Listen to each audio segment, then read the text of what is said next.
La vie des idées, avec Mathieu Bock-Côté. Chers amis, bonjour et bienvenue à La vie des idées.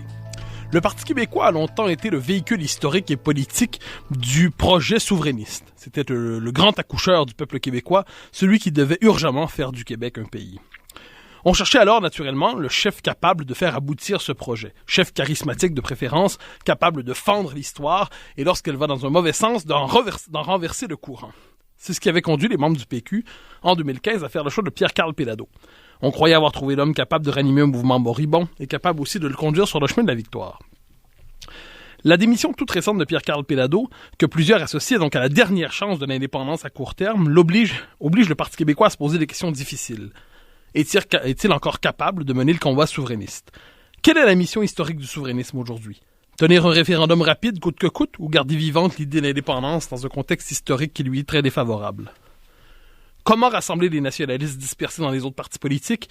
La chose est elle-même possible. Pour poser ces questions et bien d'autres, je recevrai Jean-François Daoust, qui est doctorant en sciences politiques à l'Université de Montréal et associé à la chaire de recherche en études électorales. Bonjour. Bonjour. Et David Leroux, qui tient le blog Espace, sur lequel il réfléchit aux questions politiques qui traversent notre société, un blog que je me permets de vous recommander d'ailleurs. Bonjour. Bonjour Mathieu.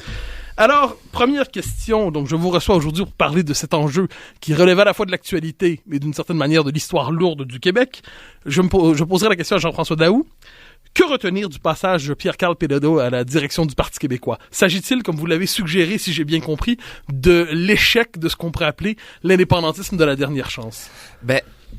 Oui, comme je l'ai suggéré récemment dans un texte, pour moi, c'est clair que Pierre-Karl Péladeau représentait la dernière chance du Parti québécois concernant l'urgence d'agir, et c'est précisément le discours qu'entretenait Pierre-Karl Péladeau, et on doit lui donner qu'il a été constant dans ce discours-là, même une fois qu'il a été élu. Il a toujours parlé de l'urgence de faire du pays, et maintenant, il s'en allait vers une phase de convaincre davantage les Québécois en prévision de 2018. Donc, il a été consistant de ce point-là, mais cette carte-là a été jouée. Et aujourd'hui, on sait qu'elle a été que cette carte-là n'est pas gagnante. Quand on dit la carte, on dit la carte de la rhétorique de la dernière chance. C'est-à-dire, tout à fait. On fonce une dernière fois et cette fois-ci sera la bonne. C'est-à-dire que à court terme, les chiffres nous montraient que Pierre-Karl Péladeau était le seul leader qui pouvait nous permettre de battre les libéraux. Et donc, en ce sens-là, il s'agissait de la carte de la dernière chance parce que Bernard Drinville, Martine Ouellet, Jean-François Lisée, etc. ne réussissaient pas à scorer aussi fort que Pierre-Karl Péladeau, malgré leur discours plus, disons, un peu plus mou sur la souveraineté. Alors, Pierre-Karl Péladeau était, en quelque sorte, avait tout ce qu'il fallait pour être qualifié de sauveur, même si tous les membres du Parti québécois n'assumeront pas le mythe du sauveur. Il avait tout ce qu'il fallait et malgré tout, cette carte-là s'avère perdante aujourd'hui. David Leroux, je vous pose la même question. Que retenir du moment Pierre-Karl Péladeau? Que retenir du moment Péladeau? Que dire? C'était certainement le candidat à la chefferie lors de la dernière course qui était le plus résolument souverainiste dans son discours. Il était un symbole, à mon sens, Pierre-Karl Péladeau. Non pas de la dernière chance, par contre. Je trouve qu'on est un peu trop dramatique là, quand on dit ça. Oui, il parlait sans relâche de ses motivations à faire du Québec un pays. Je crois qu'il faut quand même observer qu'est-ce qui est arrivé au sein du Parti québécois pendant son règne. Est-ce que son discours s'est traduit en actes concrets? Est-ce que le Parti québécois s'est réellement exprimé de façon claire, nette et précise sur la souveraineté, outre son intention de la faire? Alors, je crois que Pierre-Karl Péladeau voulait travailler dans ce sens-là. J'ai par contre pas l'impression qu'il a pu aller jusqu'au bout là, de ce qu'il voulait faire. Je l'ai senti se faire stériliser un petit peu Pierre-Karl dans son... Autrement dit, Pierre-Karl Péladeau a moins PK-pisé le PQ que le PQ n'a transformé Pierre-Karl Péladeau en instrument de son... en représentant de son appareil et de sa culture politique? Essentiellement, oui. C'est ce que je pense. Jean-François Daoust, j'aimerais revenir un instant sur la notion de dernière chance, qui me semble avoir plusieurs significations possibles. C'est-à-dire, il y a ceux pour qui on vous dira dernière chance au sens où c'est la dernière chance de la séquence politique ouverte avec la Révolution tranquille, donc la course au référendum, le grand récit de l'accomplissement référendaire qui va de René Lévesque jusqu'au chef qui portera enfin la victoire. Il y a ceux pour qui la notion de dernière chance a une signification peut-être un peu plus dramatique. C'est ce qu'on pourrait appeler la dernière chance démographique, à laquelle Pierre-Carl Péladeau avait lui-même fait référence pendant la course à la chefferie, en disant qu'au rythme où le Québec connaît une mutation démographique aujourd'hui, un jour les Québécois francophones ne seront plus assez nombreux pour être capables de porter la victoire souverainiste, de faire gagner un référendum finalement. Par dernière chance, on peut entendre peut-être aussi le fait que le Parti québécois aujourd'hui est à ce point, le mouvement nationaliste est à ce point éclaté qu'il est de plus en plus difficile pour le Parti québécois dans les circonstances de prendre le pouvoir et de lancer une démarche référendaire. Alors qu'entendiez-vous par référence à la dernière chance lorsque vous évoquiez ça dans votre texte du Devoir? Eh bien, pour moi, la dernière chance faisait référence en premier lieu à un des rôles du Parti québécois qui lui était attribué, vous l'avez mentionné dans votre introduction, c'est de faire de façon urgente la souveraineté. Et le mot urgent n'est pas banal. Et c'est pour moi ça dont il est question lorsque je veux dire que c'est à la carte de la dernière chance, c'est-à-dire la faire à court terme, de façon urgente, en laissant un flou potentiel qui pourrait laisser croire qu'on aurait un référendum dans un premier mandat, par exemple. Donc pour moi, c'est vraiment ça, la dernière chance. Par contre, c'est pas non plus impossible que ce soit la dernière chance d'un point de vue démographique. Par contre, j'oserais pas aller jusque-là. À ce jour et dans le cadre d'un contexte historique très difficile pour la souveraineté, c'est également, on peut croire que c'était potentiellement la dernière chance de former une alternative crédible aux libéraux, mais je vois que David veut répondre là-dessus. Oui, je veux simplement tempérer peut-être un peu là, le contexte historique extrêmement difficile. On est tout de même là, à 41% d'appui selon le dernier sondage léger pour la souveraineté et même pour une souveraineté sans partenariat. Donc c'est un sondage qui est paru, je crois, en fin de semaine dans le Devoir. Donc c'est un sondage léger, le Devoir. Mais vous n'avez pas l'impression que c'est un peu comme 78% des Québécois qui se disent catholiques, c'est-à-dire une préférence morale sans conséquences pratiques? Oui, voilà. Alors, une raison de plus pour que le Parti québécois propose une approche pratique convaincante pour la souveraineté. Alors peut-être il faut être capable de cristalliser cet appui-là et de lui donner une assise dans la réalité. Et c'est le rôle que le Parti québécois devrait, à mon avis, adopter, là. Mais évidemment, on peut tempérer l'idée d'un contexte historique très difficile pour la souveraineté en disant qu'on est à 41% et que ça tournait dans ces eaux-là quelques mois ou quelques années à peine avant le référendum de 95. Évidemment, c'est très encourageant et ça peut remettre le sourire aux lèvres de plusieurs. Mais lorsque je dis que c'est un contexte historique très difficile, c'est en tant que Parti québécois moteur politique, en tant que parti qui est appelé à gouverner l'État et de mobiliser tout ce qui vient avec l'État pour aller dans le sens de son objectif principal, c'est-à-dire de faire du Québec un pays. Et dans ce sens-là, je crois que oui, le Parti québécois est en contexte très difficile. Jean-François Daou, vous suggériez à la fin de votre article, vous dites, évidemment, à moins que je ne vous ai mal compris, vous dites qu'il ne s'agit pas pour le Parti québécois de renoncer à l'idéal d'indépendance, mais il doit désormais accepter qu'il ne s'agit plus d'un projet qui est appelé à se réaliser à court terme. Et vous nous disiez, à partir de là, il y a deux options pour lui.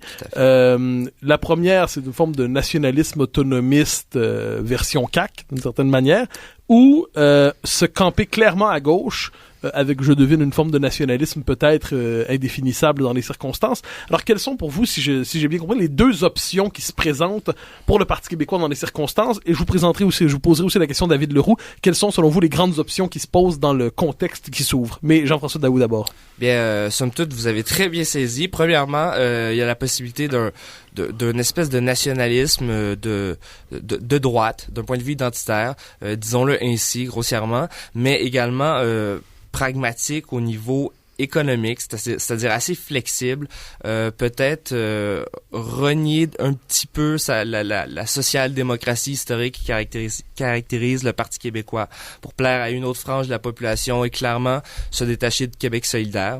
Parce que présentement, le Parti québécois se retrouve dans une espèce de centre, ou en tout cas se retrouvait dans une espèce de centre et perdait les nationalistes de droite à la CAQ, mais perdait également à la gauche avec Québec solidaire qui continue de progresser lentement, mais ne perd certainement pas des plumes. Ils font toujours autour de 10%. Le dernier sondage leur donnait 14%. Alors, le Parti québécois était dans une drôle de position où il ne scorait pas d'aucun côté. Maintenant, si on accepte d'établir une feuille de route commune. C'est une expression très populaire ces temps-ci. La feuille de route commune, pour moi, elle va porter davantage sur des enjeux qui touchent au mode de scrutin, par exemple, qui est au cœur de la gauche québécoise.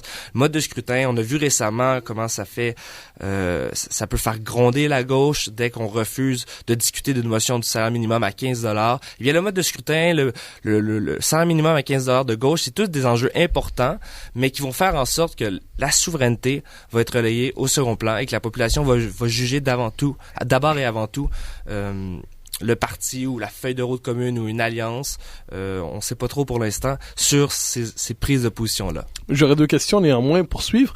Que dans le scénario que vous dessinez, c'est-à-dire une espèce d'alliance PQ, QS et ce qui peut rester d'option nationale, qu'est-ce qui reste que fait-on de l'option souverainiste? Et 2, comment voyez-vous de ce qu'on a appelé le virage identitaire pris en 2007, qui a conduit à la Charte des valeurs? Qu'est-ce qui reste de ce virage identitaire? Doit-il être congédié, oublié, relativisé? Comment comprenez-vous cette avenue? Bien, pour la deuxième question, clairement, on s'en détache. Le Parti québécois devra s'en détacher. Ce sera une des conditions probablement exigées de la gauche que le Parti québécois se détache de ce nationalisme identitaire-là. Et c'est là où vraiment on voit que la souveraineté est relayée au second plan. Parce que toute l'attention va non pas être mise sur comment on fait la souveraineté du Québec, comment on la promouvoit au sein de la population québécoise et éventuellement par quel mécanisme on y arrive, mais bien, vous êtes-vous bien excusé de votre histoire de la Charte en 2014, en 2012? Mais est-ce que dans ce cas-là, le Parti québécois n'est pas amené à céder devant plus faible que lui? Tout à fait. Mais c'est céder sur un point, le nationalisme identitaire, dans le but stratégique de pouvoir reformer le gouvernement et potentiellement mobiliser tout ce qui vient avec l'appareil étatique dans le but de promouvoir la souveraineté. Et donc, c'est céder sur un point à la gauche québécoise, comme le Parti québécois devra céder sur d'autres points également. Est-ce que ce sera le salaire minimum à 15 $? Est-ce que ce sera en promettant une allégeance au mode de scrutin proportionnel? On ne le sait pas, mais oui, le Parti québécois devra céder à, j'ouvre les guillemets, plus faible que lui. David Leroux. Alors, je crois que, au contraire de M. Daou, il reste pas tant d'options intéressantes pour le Parti québécois aujourd'hui, sinon que celle de se refonder en mettant au cœur de son projet le projet souverainiste, la souveraineté du Québec. Je m'explique. C'est une question d'identité de parti, à mon sens. Le Parti québécois, pour attirer des votes et pour structurer sa base militante, doit être en mesure de se définir par rapport aux autres options politiques en place au Québec. En abandonnant ou en reléguant au second rang de son projet l'indépendance et la souveraineté, ce qu'il fait en réalité, c'est qu'il s'enlève l'élément qui le contraste le plus des 2 partis autres que le Parti libéral du Québec, c'est-à-dire la CAQ et Québec solidaire. Je ne vois pas en quoi, en fait, à mes yeux, c'est presque se saborder que de faire ça. C'est de se mettre en position c'est d'adopter la position du joueur faible, en fait. À mon avis, là, le Parti québécois doit donc repenser son programme en intégrant non pas la souveraineté comme une option dans un vaste projet de société, mais comme la base sur laquelle il doit construire l'entièreté de son programme politique. Mais David Leroux, oui. À tout le moins c'est une analyse que je fais aussi, je ne le cache pas, il y a aujourd'hui une forme de dépression historique autour du mouvement national québécois, oui, c'est-à-dire le grand cycle qui était consacré à la résolution de la question nationale, soit par la société distincte, soit pour l'indépendance, semble terminée. Et à la question nationale, les Québécois semblent souvent répondre « mais pourquoi nous intéresserait-elle » C'est une question parmi d'autres. Dans un vaste éventail politique, elle ne structure plus le jeu politique. Donc, est-ce que vous ne croyez pas qu'en se fixant principalement sur la question de la souveraineté, le Parti québécois risque de donner une excellente réponse à une question que les Québécois ne se posent plus? Bon, une question que les Québécois ne se posent plus. Est-ce vraiment le cas? Disons que C'est ce que je crois on aime à nous faire croire dans les médias montréalais. Je ne suis pas certain qu'il n'y ait pas moyen de faire renaître une certaine ferveur au sein de la population. Je crois que les germes sont là. Les appuis à la cause indépendantiste étant à 41%, bon, disons que ça oscille, là, grosso modo, entre 35 et 40% en général, là. C'est à peu près stable. Alors, les gens sont pas fermés à l'idée. C'est simplement qu'il faut que le Parti québécois réussisse à donner une assise dans la réalité à ce projet-là. C'est vraiment... Pour moi, c'est là que ça doit s'en aller, là. Ouais. Jean-François Daoust, est-ce qu'il y a, donc vous nous dites, le Parti québécois, d'une certaine manière, pour survivre, doit mettre au congélateur, donc non pas mettre au rebut, mais mettre au congélateur son option fondamentale. Est-ce qu'il y a, selon vous, aujourd'hui, des conditions d'une possible renaissance de l'option souverainiste dans la population, ou sommes-nous dans un contexte politique ou historique où la passion souverainiste n'intéresse plus que le courant, on pourrait dire, nationaliste historique, très clairement identifié, qui fait, je sais pas, 22-23%, là, c'est-à-dire l'indépendantisme historique. Est-ce que vous croyez que donc les conditions d'une renaissance sont là? Pour l'instant, je ne crois pas que les conditions soient là. Et c'est intéressant que vous parliez de 22-23%. Je crois que c'est comparable avec la dernière élection fédérale, il y a à peine quelques mois. On peut dire que la souveraineté est entre 35-41%, mais c'est probablement des gens qui, comme au Québec, se disent catholiques, mais ne pratiquent pas. Et lorsque vient le temps de choisir, par exemple, lorsqu'on a une élection fédérale, eh bien, c'est seulement 19,8% des gens qui véritablement ont affiché leur souverainisme fort. Alors, on n'est pas dans un 35-40% fort, selon moi. Et ça m'amène à dire que c'est simplement le courant historique qui reste, on peut dire 22-23%, peut-être un peu plus si on est optimiste, peut-être à 19% si on regarde les résultats du bloc. Mais somme toute, les conditions, selon moi, ne sont pas là. Ce qui n'empêche toutefois en rien la possibilité que le discours se renouvelle, que ça passe par un effacement au profit de la gauche ou carrément un effacement au profit d'un nationalisme droite style CAQ. C'est pas impossible que ça se renouvelle, mais présentement, ma réponse courte serait non, les conditions ne sont pas là. Imaginons, je vous transforme pendant un court instant en stratège politique. Imaginons que vous n'êtes pas optimiste sur l'état des choses actuellement, ce qui c'est peut-être l'autre nom du réalisme, et pourtant vous cherchez à trouver les variables sur lesquelles le Parti québécois peut jouer, ou les souverainistes peuvent jouer pour être capables de faire renaître, je ne dirais pas une passion, nous ne sommes pas au moment de Meach, mais un intérêt potentiel pour la cause de la souveraineté. Est-ce que vous identifiez des variables possibles, ou pour l'instant, tout simplement, ça nous échappe et il faut attendre que l'histoire bouge d'elle-même pour qu'on puisse de nouveau avoir une emprise sur elle?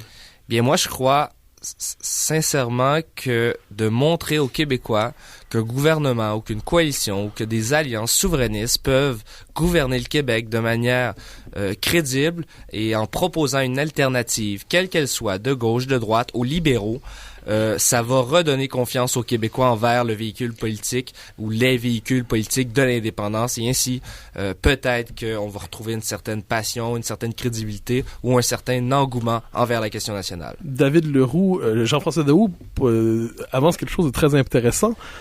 J'espère ne pas mal traduire sa pensée, mais il y a au Québec aujourd'hui un sentiment d'impuissance politique, c'est-à-dire le règne éternel des libéraux et devant lequel il y a une espèce de fragmentation de l'opposition.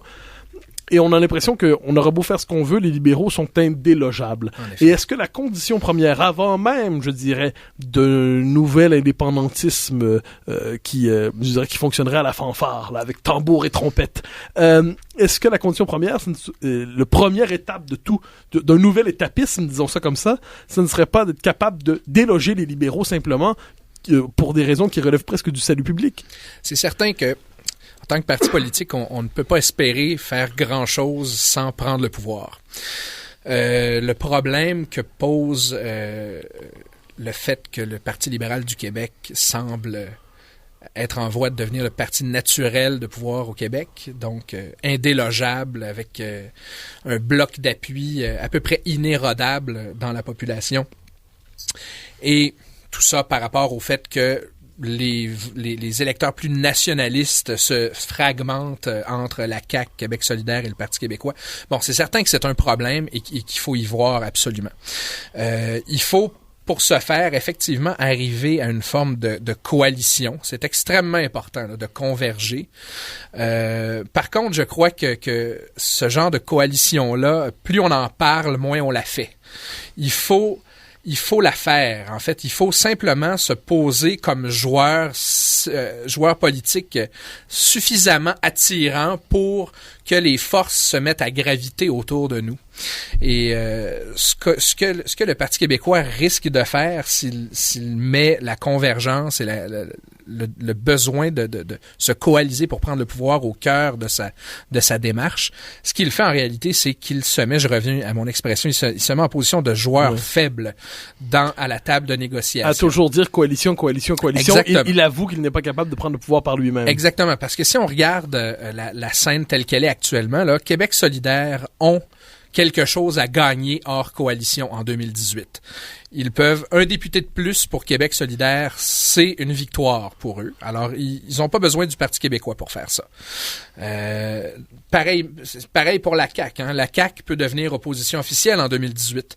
Elle n'a pas besoin du Parti québécois pour faire ça. Même plus le Parti québécois sombre, plus ces deux joueurs-là sont avantagés.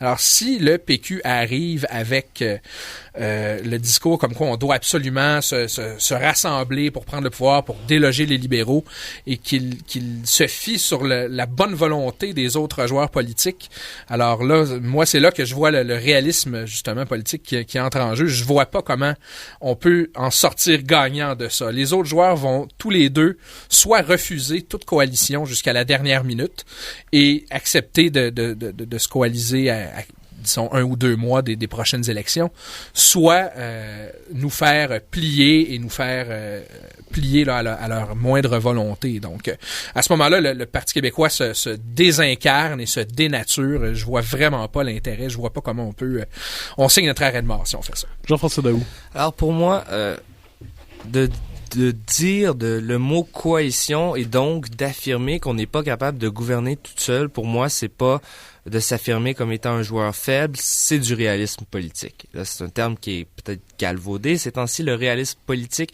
mais tout le monde au Québec sait que le Parti québécois à 26 à 28% ne peut pas gouverner toute seule et ne peut certainement pas aller chercher un mandat majoritaire clair de la part des Québécois. On peut pas se réjouir, même si avec la marge d'erreur, même si le Parti québécois peut remporter une minorité de sièges, c'est certainement pas une victoire pour le mouvement indépendantiste historique tel que les membres le voudraient.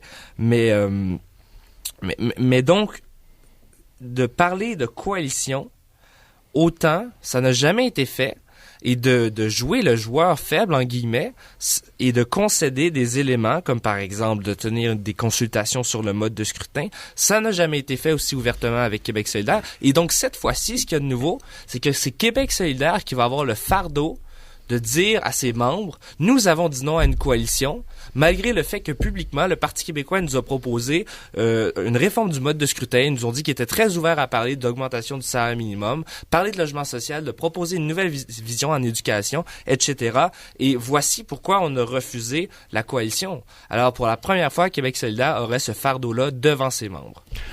Je poursuis néanmoins sur cette question, parce que vous amenez quelque chose d'important, c'est-à-dire il y a une part stratégique peut-être. Quand j'ai lu la lettre, tout ça, un peu avant le départ de Pierre-Carl Péladeau et de Véronique Yvon, je crois, à destination des gens de Québec solidaire et compagnie, je me disais, bon, est-ce qu'ils cherchent, autrement dit, à renverser le fardeau de la preuve? C'est-à-dire, on est prêt à tout vous donner, un petit parti minoritaire exigeant, si vous néanmoins vous nous fuyez, vous faites la preuve finalement que derrière vos appels à la coalition, vous jouez en solo, pour le dire ainsi.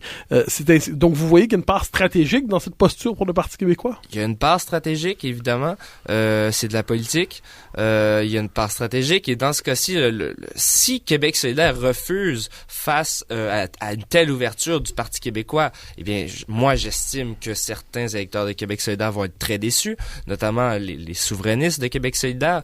Et si si Québec solidaire, en échange, accepte de jouer le jeu du Parti québécois et accepte de jouer le jeu des alliances électorales, eh bien, ça nous amène peut-être à gouverner, ça amène peut-être le Parti québécois à encore toucher à la machine étatique et éventuellement montrer aux Québécois qu'ils sont capables de gouverner une province et potentiellement être crédibles pour gouverner un pays. Et dans ce scénario, je vous relance une toute dernière fois sur ça. Imaginons le PQ s'entende avec la CAQ, les libéraux sont évidemment là. Quel espace croyez-vous qu'occupera le PQ s'entend avec Québec solidaire? Quel espace restera-t-il à la CAQ dans les circonstances? Eh bien, il y a certainement des gens au Parti québécois, des nationalistes, ceux qui ont assumé pleinement la charte, et ils étaient quand même plusieurs au Parti québécois. Ce nationalisme qu'on a qualifié d'identitaire, parfois à tort, parfois à raison, mais ces gens-là pourraient ne pas prendre l'idée de gouverner avec la bénédiction de Françoise David et d'Amir Kadir et pourrait se tourner vers un pragmatisme qu'est la CAQ, une espèce de prix de consolation, si on veut, vers un parti nationaliste, autre que le Parti québécois. David Leroux, non. Est-ce que je reprends les termes de l'analyse de Jean-François Daou qui nous dit finalement le Parti québécois a davantage à gagner à se tourner vers Québec solidaire. Je note d'ailleurs que personne n'évoque ici la possibilité d'une alliance avec la CAQ d'une manière ou de l'autre. La question que je me pose et que je vous pose dans les circonstances, c'est est-ce qu'on doit considérer les gens de Québec solidaire comme des frères égarés lorsqu'on est souverainiste ou comme des adversaires des adversaires résolus qui portent un masque souriant? Bien, ils prennent plusieurs visages, j'ose croire. Québec solidaire n'est pas un bloc monolithique. Il y a plusieurs types de militants au sein de ce parti. Certains sont des frères égarés, certains sont des psychorigides qui vont refuser en fait essentiellement toute forme de nationalisme et donc le projet souverainiste à la base, parce que pour eux c'est indubitablement relié à la question identitaire et qu'ils en ont un dédain maladif. Vous mentionniez que personne évoquait la possibilité d'une alliance avec la CAQ. En fait, moi, j'évoque la possibilité d'une alliance avec n'importe qui. Simplement, je ne crois pas que cette alliance-là puisse raisonnablement se tramer au grand jour dans les médias. Là, je reviens à ce que je disais. Plus on en parle, moins on la fait. Il faut la provoquer, cette alliance-là. Et la meilleure façon de la provoquer, c'est d'attirer nos frères égarés qui sont ailleurs à naturellement se joindre à nous. Maintenant, le point de vue exprimé par M. Daou est intéressant, celui selon lequel, en appelant à une alliance des forces souverainistes, on met le fardeau du refus de la coalition sur les épaules de Québec solidaire. C'est une stratégie qui me semble tout à fait intéressante, là. Ça va certainement heurter les plus souverainistes, les plus indépendantistes de ce parti. Moi, j'ai pas d'objection à ce qu'on fasse ça. Là. Ça, c'est du marketing politique. Là. On n'est pas dans l'action. Là. Oui. Non, ok, non. Donc c'est ça. Je pense que c'est une bonne chose. Moi, je ne m'oppose pas à ça nécessairement, là, mais je crois qu'on ne doit pas miser là-dessus. Là. C'est que du marketing. Il faut aller au fond des choses. Là. Il faut refonder là, un programme. Là. Il y a un congrès qui s'en vient au Parti québécois et puis ça va être important d'y voir. Ça va être important d'inclure la souveraineté là-dedans. Là. Et nous reviendrons sur ces questions après la pause. Donc nous prenons une pause de quelques instants de retour à la vie des idées. Donc pour cette discussion sur état des lieux au Parti québécois avec Jean-François Daou et David Leroux.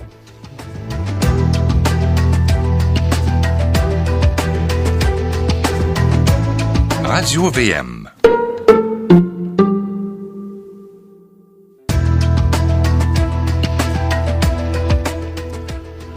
Chers amis, nous sommes de retour à la vie des idées pour cette discussion avec Jean-François Daou et David Leroux sur l'état des lieux au Parti québécois. Alors, dans la première partie de l'émission, nous avons réfléchi assez ouvertement sur cette fameuse question de la stratégie à suivre pour le Parti québécois dans les prochains temps. Doit-il s'allier avec Québec solidaire? Doit-il faire un virage à gauche?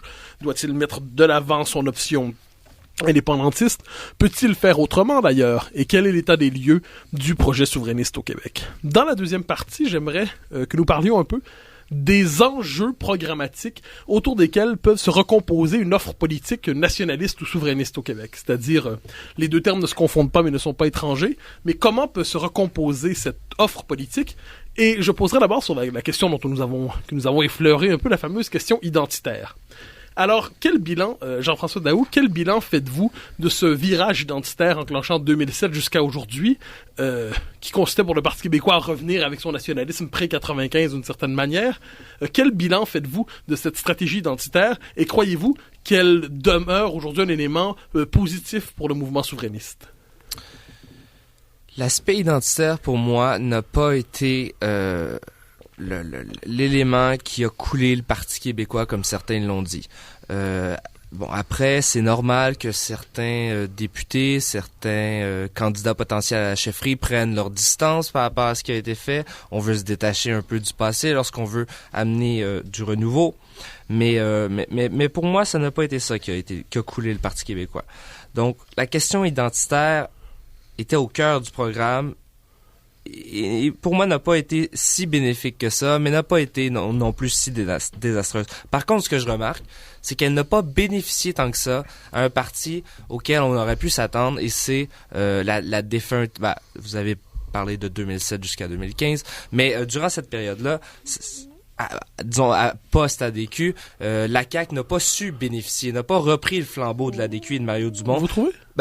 Disons, elle l'a repris. À l'élection de 2014, je peux me permettre ces deux questions. En 2014, dans les deux fameux débats des chefs, la CAQ est plus affirmative, parle davantage de la question de la laïcité, appelons ça des accommodements, que le PQ. Et depuis quelques mois, la CAQ, qui a par ailleurs monté dans les sondages, met de l'avant une politique assez décomplexée sur l'identitaire, non? Oui, c'est vrai, elle est de plus en plus décomplexée. Là où je voulais en venir, c'est simplement que ça ne lui a pas bénéficié autant que la question identitaire a pu bénéficier à un parti à l'époque de Mario Dumont, par exemple. Oui, la CAQ a monté récemment, mais elle a déjà monté auparavant et elle est redescendue assez vite. Donc, pour moi, c'est pas l'élément central qui va faire gagner la CAQ ou non. Alors, j'en tirais un bilan qui est assez fade, sans trop, je dirais pas haro sur la quête identitaire, ni non plus que le reste va jouer là-dessus, mais certainement ça reste important pour une bonne partie des membres du Parti québécois, mais je crois qu'en échange d'une coalition, ils sont prêts à renoncer à ça, et ceux qui sont pas prêts à renoncer à ça, d'après moi, la CAQ qui se décomplexifie de plus en plus. Notamment, c'est peut-être anodin, mais leur position sur la base militaire francophone, où les francophones militaires ne peuvent plus avoir de diplôme universitaire sans déserter vers une province anglophone, eh bien, ça s'inscrit dans ce tournant-là. Certainement que s'il y a une coalition de gauche, le Parti québécois va perdre des militants qui vont se retrouver avec un François Legault identitaire nationaliste. Est-ce que vous ne craignez pas dans ce scénario quelque chose, donc au-delà des quelques-uns qui déserteraient, un retour à 2007? C'est-à-dire, puisque la question dite identitaire est une question passionnelle aujourd'hui. C'est-à-dire, c'est une des questions qui peut amener des gens à se mobiliser pour la chose publique alors qu'en général, ça les intéresse pas particulièrement et qui peut provoquer des réalignements. On se souvient de l'élection de 2007 sur la question des accommodements raisonnables. L'ADQ avait déclassé le PQ.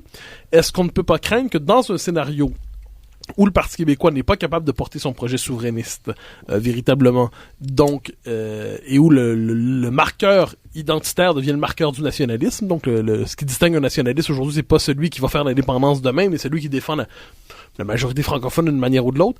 Est-ce que vous craignez pas un retour du scénario 2007 dans une telle perspective? Moi, je pense qu'il y a beaucoup de stratégistes politiques qui ont été traumatisés en quelque sorte par l'effet de la charte de 2012, parce qu'ils estiment, bon, je vous les ai dit, selon moi, c'est faux, mais parce qu'ils estiment que c'est la charte qui a coulé le Parti québécois en 2014 lors de l'élection, et on n'osera pas retourner sur ce terrain-là, ou à tout le moins pas de façon aussi frontale.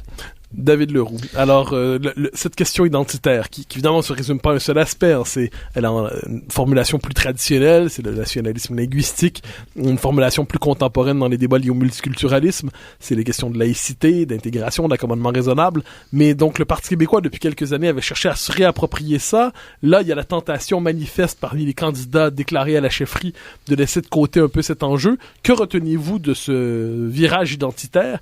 Et que croyez-vous que le Parti québécois doit faire de cet enjeu? Je crois que se débarrasser des questions identitaires pour le Parti québécois est une erreur extrêmement grave. Ça rend le projet souverainiste hémiplégique, à mon sens. Maintenant, il y a une réelle difficulté pour le Parti québécois d'aborder cette question-là. Le parti est stigmatisé par la caste médiatico-intellectuelle métropolitaine concernant la question identitaire. Cette question, toutefois, touche une vaste majorité, j'ose croire, de la population québécoise francophone hors Montréal. Donc, le Parti québécois, en même temps, ne peut pas en faire l'économie de cette question-là et il doit être extrêmement prudent quand il l'aborde. Parce que il va se faire dépeindre et diaboliser dans les médias comme ça a été le cas avec la Charte, par exemple. La Charte en tant que telle, l'épisode de la Charte là, en 2014, je crois que c'est exagéré de dire que la Charte a coulé le Parti québécois. Tout comme je crois que c'est exagéré de dire que elle aurait pu le faire triompher. Il y a eu un problème de présentation, un problème de marketing politique par rapport à ce document-là. Je ne suis pas certain que le parti était prêt à réellement aller en élection là-dessus. D'ailleurs, il ne l'a pas fait. Rappelez-vous, les premières semaines de la campagne, la question identitaire était disparue soudainement. La publicité, c'était plutôt Pauline Marois qui va nous gouverner. C'est vrai. La charte réapparaît dans la campagne après 3 semaines quand on se rend compte que le Parti québécois est en train de couler et que la souveraineté est en fait le sujet qui domine la campagne. Oui, la souveraineté est le sujet qui domine la campagne. Ou l'impuissance souverainiste, plus exactement. Oui. Parce qu'il faut dire une chose sur le rôle de la question nationale aux élections de 2014. La position, il y a eu PKP avec le point levé qui dit je suis en politique pour faire du Québec un pays, très bien. La réaction officielle du parti par la suite, ça a été on fera un référendum si les gens le veulent, n'est-ce pas? Et avec cette stratégie-là, en disant ça, ce qu'on a réussi, c'est extraordinaire. On a réussi à faire croire aux souverainistes qu'il n'y aurait pas de référendum au prochain mandat. Et on a réussi à faire croire aux fédéralistes qu'il y aurait un référendum au prochain mandat. Alors, si c'est pas un échec retentissant que cette stratégie-là, je me demande ce que c'est. Il faut aller droit au but, là, à mon avis. Mais bon, on parlait d'identité, là. Je m'égare un petit peu, là. Je ne crois pas, donc, le Parti québécois doit se distancer et oublier la question identitaire, là. Vraiment pas. Ça doit être très important pour lui. Jean-François Daoust. Oui, eh bien, sur la souveraineté, lorsqu'elle a... elle est devenue l'objet médiatique numéro 1 au Québec. Ce qui vraiment était problématique pour le Parti québécois, c'est que sa chef, Mme Marois, n'était pas en mesure de dire oui ou non. Est-ce qu'elle allait tenir un référendum? Et je me souviens très bien d'un débat des chefs où, dans son, permettez-moi l'expression, mais son closing statement, elle commençait en disant, vous savez, moi je suis une femme d'écoute, et lorsque les Québécois seront prêts, j'irai de l'avant avec le projet souverainiste. Et ça a convaincu personne. Comme David l'a exprimé, ça a convaincu, ça a été un repoussoir pour les souverainistes, et ça a convaincu les fédéralistes de se mobiliser contre le Parti québécois. Et le prochain chef, puisqu'on parle de stratégie pour ramener le mouvement en avant, je l'ai exprimé précédemment, je crois qu'il faut d'abord montrer qu'une coalition ou des alliances, que ce soit avec la CAQ ou Québec solidaire, puisse bien gouverner une province pour ensuite gouverner un pays. Mais pour prendre le pouvoir, il faut que clairement le chef puisse dire si oui ou non il y aura un référendum dans le prochain mandat. Et pour moi, c'est clair que la réponse devra être non. Alors lorsque on connaît par exemple la position d'Alexandre Cloutier sur son mode d'accession à l'indépendance, c'est de mobiliser 1 million de signatures, puis ensuite on enclenchera le processus. Alexandre Cloutier n'est pas en mesure de nous dire non, il n'y aura pas de référendum dans le premier mandat, mais n'est pas non plus en mesure de nous dire oui, il y aura un référendum dans le premier mandat. Et donc on en revient à la même stratégie qui peut décevoir tout le monde. Alors ce sera très intéressant lors de la course à la chefferie de voir par exemple Véronique Yvon ou d'autres candidats s'il y en a. Pierre Serré. Candidate, Pierre Serré. De voir si eux vont... Bernard Drinville était un des seuls à peu près à dire, moi je vais dire aux Québécois si oui ou non il y aura un référendum dans le premier mandat. Pour moi, cette question-là est cruciale et on ne peut pas y échapper. Laissez-moi vous soumettre une hypothèse un instant et vous me direz ce que vous en pensez. La raison pour laquelle Bernard Drinville pouvait, lors de la course à la chefferie précédente, dire qu'il ne ferait pas de référendum sur la souveraineté, c'est que son nationalisme ne se résumait pas à un souverainisme. Je m'explique. C'est-à-dire, pour Alexandre Cloutier, pour l'aile gauche du Parti québécois, qui paradoxalement pratique une forme de souverainisme non nationaliste, disons ça comme ça. Donc, la souveraineté, on en parle, mais sur le reste, on n'a pas de mesures nationalistes à mettre de l'avant parce que mauvaise conscience identitaire et ainsi de suite. Alors qu'un Drainville, parce que son souverainisme complétait son nationalisme, disons ça comme ça, mais il peut dire si les circonstances ne sont pas bonnes pour le référendum, eh bien, on est capable de faire autre chose en attendant. On est capable de mettre un programme nationaliste fort en attendant, tout en se disant qu'on vise toujours à l'horizon à long terme. Quand vous nous dites l'enjeu c'est tenir ou non un référendum, je me trompe peut-être, mais j'ai l'impression que ça ne passionne aujourd'hui qu'environ 15% de la branche militante, l'aile militante du Parti québécois, que l'immense majorité des souverainistes aujourd'hui, militants ou non, personne n'a envie de partir dans un référendum suicide. Et donc la question aujourd'hui, c'est un peu qu'est-ce qu'on fait du pouvoir quand par ailleurs on peut pas atteindre le grand soir. Donc est-ce que vous croyez vraiment que cette question confisquera vraiment la chefferie autant, ou est-ce qu'il n'y a pas de l'espace pour autre chose? Je pense qu'elle le fera et je pense qu'elle devrait le faire. Parce que là, vous parlez d'un 15% de la branche militante qui est vraiment excitée à savoir si oui ou non il y aura un référendum. L'option nationalisme, oui, ça comme ça. Tout à fait. Mais moi, je vous parle du reste de la population en dehors des bases militantes qui, elle est obsédée par la question à savoir si oui ou non il y aura un référendum. Vous croyez que ça obsède vraiment la population? Ça fait peur. Ça fait peur et avec raison. Avoir la possibilité de briser un pays, ça fait peur avec raison. Certains vont être enthousiastes face à ça, mais dans tous les cas, ça fait peur. Mais vous donc, selon vous, je renverse la question un peu, mais ceux qui souhaitent à tout prix un référendum, là, vous croyez qu'ils sont nombreux même au Parti québécois aujourd'hui? Moi, si tel est le cas, il m'arrive de me promener dans le mouvement souverainiste ou pas très loin, et je connais très peu de gens, sauf les zonistes, qui s'imaginent qu'un référendum est urgent rapidement. Je pense qu'ils sont peu nombreux, mais la question est plutôt de savoir s'ils sont nombreux ceux qui estiment que le prochain chef pourra dire non, il n'y aura pas de référendum. D'accord. C'est plutôt ça la question. Je comprends bien. On est peut-être encore dans le marketing politique, mais pour moi... Ça compte. Voilà. Alors, David Leroux, je vous ai fait souffrir en vous privant de parole pendant 1 minute 22. Quelle horreur. Allez-y. Alors là, on se calme. L'excitation référendaire, là, à Option nationale, au Parti québécois. Les militants souverainistes ne sont pas excités par un référendum, ils sont excités par la souveraineté. Ils veulent faire l'indépendance du Québec. Le référendum est un moyen d'y arriver. Il commencerait à être temps, à mon avis, là, de repenser la survenue de ce référendum-là dans l'ordre des choses là, dans notre projet souverainiste. On est depuis très longtemps dans l'idée d'un référendum qui enclenche le processus de séparation. Je suis plutôt partisan, moi, de l'option du référendum ratificateur qui survient à la fin. On ne prend pas le pouvoir en promettant de demander aux gens d'enclencher notre gouvernance séparatiste. Parce que ce qu'on fait en faisant ça, en réalité, c'est qu'on demande aux gens de nous mettre au pouvoir en ayant au cœur de notre programme quelque chose, un projet qui ne pourra peut-être pas se réaliser. Je crois que c'est très difficile de soulever l'appui des gens sur une base comme celle-là. Quand on promet sa propre impuissance. Exactement, voilà. Alors, je crois entendre ici des propositions qui sont celles de Parizeau-Laplante, comme on disait. Et voilà, j'en suis un ardent défenseur. Mais, alors, bon, je comprends que la question du référendum est importante tactiquement ou stratégiquement, ou à tout le moins, il faut clarifier l'enjeu. Imaginons néanmoins, parce qu'une chose me frappe souvent chez les souverainistes, c'est que j'ai l'impression que les souverainistes sont particulièrement doués pour se parler entre eux. D'un colloque à l'autre, ils refondent la nation, ils informent ensuite de la nation qu'elle a été refondée, et la nation, pendant ce temps-là, ne s'occupe pas véritablement de ce que disent des souverainistes autistes et autoréférentiels. Alors, peut-être que les enjeux aujourd'hui, c'est que les souverainistes pourraient être capables de sortir de ce piège historique où ils semblent un peu enfermés dans une avenue qui les condamne. C'est aussi d'être capable de renouer avec des préoccupations profondes du peuple québécois, tout en les éclairant à la lumière du souverainisme, évidemment.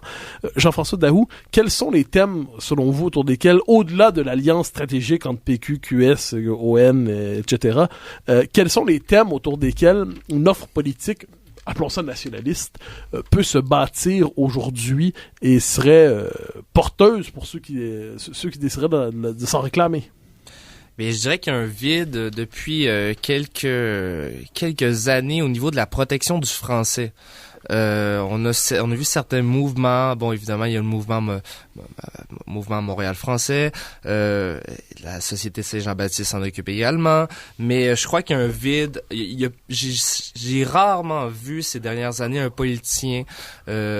Bon, Madame David nous a servi quelque chose, un peu de réchauffé ces dernières semaines, mais rarement vu dire il y a quelque chose à faire au niveau du français, notamment à Montréal, et il faut agir en conséquence, il faut être conséquent. On a la loi 101, on connaît son esprit. Donc pour moi, il y a ce thème-là qui est porteur d'avenir au niveau nationaliste, mais sinon, ce sera tout plein d'autres enjeux. Ah, mais oui, mais au-delà des thèmes nationalistes, c'est-à-dire selon environnement, je dirais les thèmes qui sont dans un contexte où on dit que les libéraux suscitent la grogne, par exemple. Ouais. On dit que les libéraux suscitent l'insatisfaction. Alors, la question que je me pose, c'est si on cherche une alternative au Parti libéral, appelons ça comme ça, où se trouve l'alternative potentiellement majoritaire? Autour de quel thème? Au-delà même l'éducation, par exemple. La CAQ est en train de se bâtir une coalition d'électeurs nationalistes, mais également, on dit que la population est en grogne contre les libéraux. Ma lecture, c'est surtout en éducation. Pendant des semaines, les photos d'écoles primaires qui allaient s'écrouler, on fait les manchettes, il y a eu un reportage fameux d'Infoman là-dessus. Et là, tout d'un coup, la CAQ tient un colloque non partisan sur l'éducation. Donc, c'est pas anodin pour moi. On peut se former une alternative nationaliste et également un projet d'éducation comme la CAQ le fait. Ça peut être une des avenues envisageables. Nationaliste, mais avec d'autres thèmes qui touchent pas nécessairement la souveraineté ou le nationalisme. David Leroux, y a-t-il des thèmes autour desquels une alternative antilibérale, c'est assez inclusif ça, donc une alternative antilibérale puisse se construire? Certainement. L'éducation en est une, l'environnement en est une autre, l'alternative antilibérale, comment dire, elle doit embrasser large. Elle doit appeler à une reconstruction d'un modèle québécois au sens large. Un modèle québécois plus moderne, peut-être, mais elle doit s'orienter aussi, je crois, autour d'un certain nationalisme. Donc, autour un peu du slogan « Maître chez nous », peut-être, utilisé par Lesage. C'est qu'on se sent... Nous sommes dépossédés, je crois, actuellement, lentement, par les politiques du Parti libéral du Québec. Et ça fait mal à beaucoup, beaucoup, beaucoup de gens, beaucoup de citoyens, tout ça. Ça vient chercher les gens. Je crois que ce thème-là est extrêmement important. Donc, pourquoi pas? Reprenons le slogan de 1960. Mais David Leroux pose une question très importante ici, je crois, c'est-à-dire il parle du sentiment présent dans la société québécoise. Il nous reste une dizaine de minutes environ. J'aimerais un peu nous amener sur ce thème. Quels sont, selon vous, les sentiments dominants, politiques dominants aujourd'hui au Québec? Je m'explique. On pourrait dire que dans les années 90, c'était le sentiment d'indignation constitutionnelle. C'est-à-dire, il fallait corriger. Il y avait une urgence dans le cœur des électeurs, comme quoi il fallait corriger quelque chose sur le plan constitutionnel, qu'il fallait que l'honneur soit lavé. Dans les années 60, c'était le rattrapage ou le redressement national. Bon. J'essaie de voir aujourd'hui quels sont les sentiments dominants de notre vie politique, à tout le moins ceux autour desquels il est possible de capitaliser politiquement. Jean-François Daoust, quels sont, selon vous, ces sentiments présents dans la population autour desquels il est possible de bâtir un discours politique qui résonne finalement avec les préoccupations populaires? Je crois qu'un des courants dominants, dans les années 90, c'était contre quelque chose qui résonnait au niveau de la Constitution. Peut-être que les gens sont contre la domination, peut-être contre la façon dont le système politique est fait qui fait en sorte que les libéraux puissent dominer autant, avec 35-37% des voix. Et donc, ça amène beaucoup de cynisme chez la population, un sentiment d'efficacité qui est beaucoup moins grand que dans les années 80-90. Empiriquement, ça se voit dans les sondages. Les gens ont l'impression d'avoir moins de pouvoir, moins d'emprise sur la politique en général. Puis un des indicateurs, c'est que il y a de moins en moins de membres actifs chez les partis politiques. Alors pour moi, ça peut se reconstruire au niveau d'une nouvelle démocratie, entre guillemets. Ça veut tout dire et rien dire en même temps, une nouvelle démocratie. Évidemment, un des thèmes récurrents, c'est le mode de scrutin. Peut-être que ça devra passer par ça. Peut-être que ça devra passer au niveau d'une meilleure représentation. Le danger là-dedans, c'est que ça vient souvent avec un discours qui très très populiste, qui met d'un côté ceux qui protègent le système actuel, donc les deux partis principaux, et d'un autre côté tous ceux qui espéraient une réforme.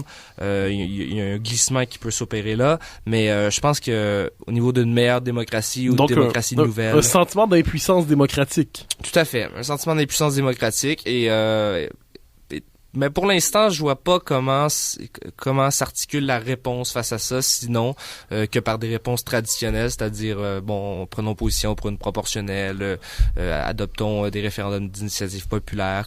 Le Parti québécois avait touché un petit peu à ça il y a certaines années. Là. Bernard Drinville avait fait des consultations exceptionnelles et en était revenu avec plusieurs mesures, dont les référendums d'initiative populaire. Je crois que c'est un des thèmes qui va revenir et qui est appelé à revenir dans les prochaines années. J'aime les comparaisons historiques et je vous en soumettrai une. Si je vous disais, David Leroux, que nous sommes quelque part en 1956 ou en 1957, évidemment, le contexte a changé, mais un pouvoir qui est pas total, mais qui est très présent sur la société québécoise est là, provoque un sentiment d'exaspération, mais au même moment un sentiment de blocage. Les forces d'opposition ne savent pas où se canaliser, les intellectuels vont d'un côté, le peuple va de l'autre, et par ailleurs, la société au total ne se sent pas si malheureuse que ça. Elle se sent à la fois bloquée, mais pas si malheureuse. Le confort nord-américain, il y a pire comme mauvais sort dans l'histoire. Alors, si je disais qu'on a une situation qui peut peut-être faire penser aujourd'hui aux dernières années avant la Révolution tranquille, est-ce que c'est une analyse qui vous rejoindrait ou qui vous semble exagérée? Vous me prenez au dépourvu. Je ne saurais que dire. Je ne saurais répondre à cette question. Je peux peut-être esquisser une réponse, en fait. On semble s'approcher d'un moment pivot politiquement au Québec. À ce titre, on peut établir, je crois, une comparaison avec la fin des années 50. Il y a une tension politique au Québec actuellement, qui est nourrie par ce sentiment d'impuissance que vous évoquiez il y a quelques instants avec Jean-François. J'aimerais peut-être parler un peu de notre système. Actuellement, on est dans un système électoral uninominal à un tour. Et ce système-là fonctionne bien lorsqu'il y a bipartisme. Alors, lorsqu'il y a deux partis politiques. Et, conséquemment, lorsque l'électorat se structure son comportement politique selon un seul axe à deux extrêmes. Donc, bien d'accord. Gauche, droite économique ou question nationale où il y a un extrême du spectre qui est le fédéralisme et l'autre extrême qui est le séparatisme. Actuellement, là, on est dans un moment où il va avoir une reconfiguration des forces à quelque part. Cette reconfiguration-là va arriver naturellement, je crois.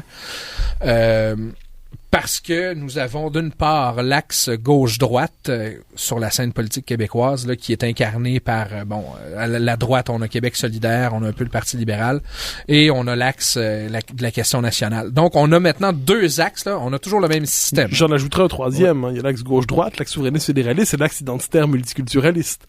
Et les trois n'ont pas le bonheur de se croiser tout le temps. Vous avez raison. Ça complexifie d'autant plus la façon dont les Québécois vont décider de leur comportement politique. Donc, ce que je veux dire par là, en fait, c'est que malgré tout, on reste dans notre système uninominal à un tour qui favorise le bipartisme et une espèce de dualisme d'options idéologiques. Alors là, les gens, on est tout mêlé aujourd'hui. On a trop d'options, on a trop d'axes par rapport à ce qu'on peut exprimer lors d'une élection. Donc, oui, on est dans un moment de rupture, peut-être. Il va y avoir un réalignement qui va se produire. De quelle nature sera-t-il? Honnêtement, je n'en ai pas la moindre idée. Vraiment pas. Mais j'espère que ça jouera en la faveur de l'indépendance du Québec, toutefois. Jean-François Daoust, sommes-nous en 1956? Non, nous ne sommes pas en 1956 parce que vous avez dit quelques années, que 1956 représentait quelques années avant les derniers moments avant la Révolution tranquille. Et pour moi, je suis pas d'accord avec cette interprétation historique-là. Pour moi, la Révolution tranquille se prépare bien avant. Ah oui, se prépare depuis les années 20. Se prépare depuis les années 20, avec le refus global en 1948. Alors pour moi, il y avait une espèce de connexion déjà qui était là. Et certains vous diront que on s'en rend compte après coup, c'est-à-dire que le jour où il y aurait une espèce d'explosion politique au Québec, on dirait que depuis 20 ans, tout se préparait.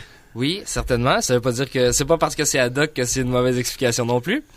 Mais donc voilà, ça ce serait ma réponse courte. Non, nous ne sommes pas en 1956. Le terrain était préparé, tandis qu'aujourd'hui, je ne vois pas comment le terrain peut paraître préparé comme il l'était en 1956. Alors, sur ces paroles d'une lucidité terrible, mais tout à fait nécessaire, mieux vaut ne pas se mettre des lunettes roses devant le regard quand on fait de l'analyse politique. Je vous remercie infiniment pour votre présence ici aujourd'hui. Jean-François Daoust, doctorant en sciences politiques à l'Université de Montréal. Un plaisir. Et David Leroux, je vous invite à consulter son blog Espace qui est disponible. Bon, vous pouvez le trouver sur sa page Facebook. Quoi qu'il en soit, chers amis, c'est un immense plaisir de vous avoir aujourd'hui pour cette discussion et au plaisir de se reprendre la semaine prochaine pour une autre émission de La Vie des idées. Merci infiniment.